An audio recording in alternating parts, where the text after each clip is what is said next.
Hey guys, this week we are going to be inputting weather data into the Numbers program or Excel if that's what you have, and we are going to be running some averages. And then next week we are going to be creating a line graph using that data. Following that, the next week we are going to be starting the iMovie project that I talked about. I needed to change things up a little bit for that, just because of COVID reasons and the groups that we have in here, and just making it just wouldn't work the project that I was hoping for.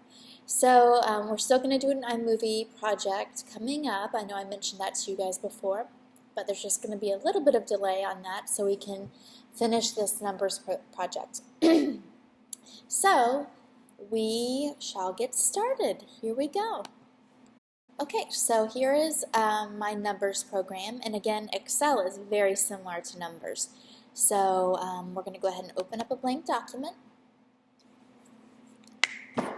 And we have used numbers in the past in here, but just to review, your columns are the alphabet numbers that go across the top, and then your rows go along the bottom, or the side rather, and they're the numbers.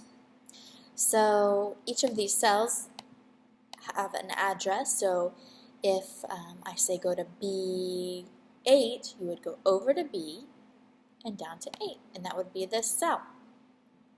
Okay, the best way to get around your cells is, I think, using your arrows. That's my favorite way. Of course, you can just click around as well. If you hit enter, it takes you down. If you hit tab, it takes you over. Okay, but again, my favorite way is the arrows. But everyone's different. Now, the first thing we're going to go ahead and do with this table that you have open right now is we're going to go ahead and name it. So click up on table 1, hit delete, and we're going to call it Weather for Jax, October 2020.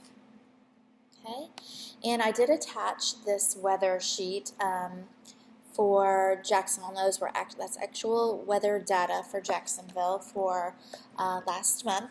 So please print that out and have it handy before you start this.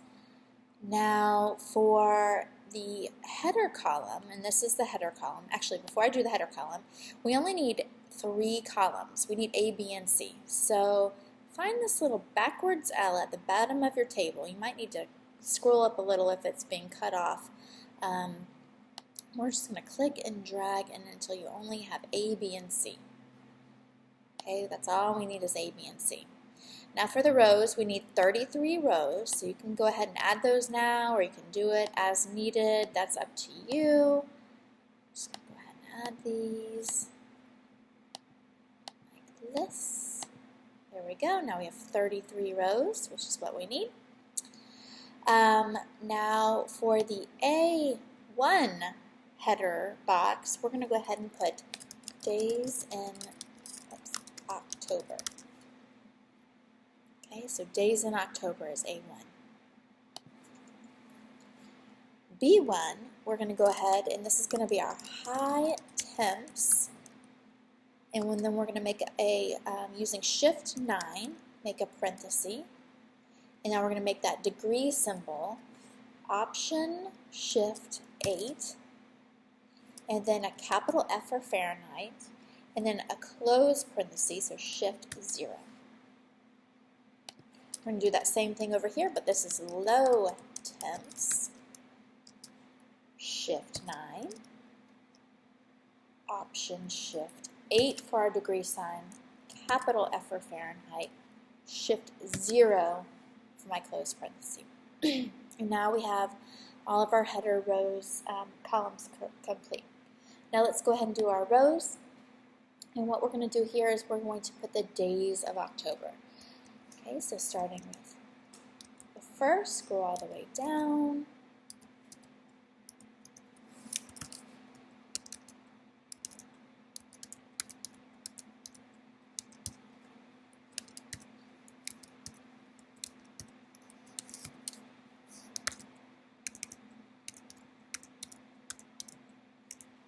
And I'm using my arrows because I think that's easiest for me, but you can use the enter or return if you prefer. Okay, and there we go, 31. And then in the 33rd row, we're going to put averages. Okay, so there we go. We have all of the days. Now, if you miss a day somewhere in here, don't sweat it. It's very easy to add one. You could just click the little arrow next to the row, and you can add a row above or add a row below, or you can even delete a row if you need to. Okay, so again, you just click on this little arrow next to the row. Okay. All right, so now I am all set up and ready to go. So you're going to start going through. Now you're going to go over to the 1st of October, which is Thursday. So you're not going to start with Sunday. That's still September. So you're going to go over to October 1st and put in the high. So the high that day was 81. Do not put the degree symbol because that will mess up your averages and everything we're going to do with this. Okay, and then the low that day was 54.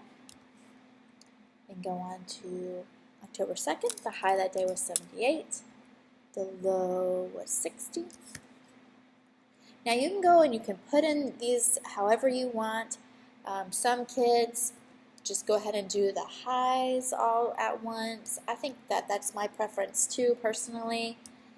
Just going down and doing your highs first. But you know what? Everyone is different, so just do it how you want to.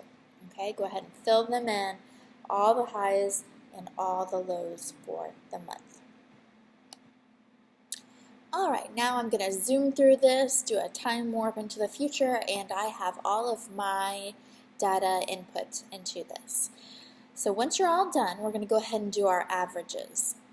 So in B33, click into that box one time, and we're going to go ahead and run the averages. So up here on the toolbar, you're going to see Insert, and then Averages. Okay, we'll do the same thing for the lows. Now I want to show you real quick. If you're double-clicked into this cell, and you try to do the sum or average, that is, it's going to be all grayed out, and you can't click on it. That's because you're double-clicked. So I'm going to click out, and click back in at once, and then go up to Insert and Average.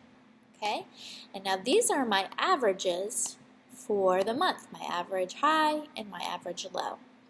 But do you see all these decimal points? We don't need all those decimal points. That's a little silly.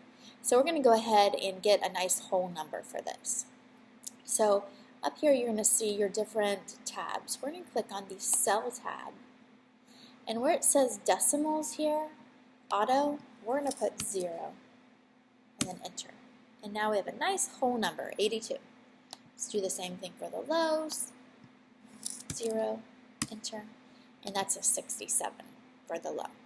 Okay, and that is it for this week. So just go ahead and save this, and we will complete it next week. Let me know if you have any questions. Have a good week. Bye.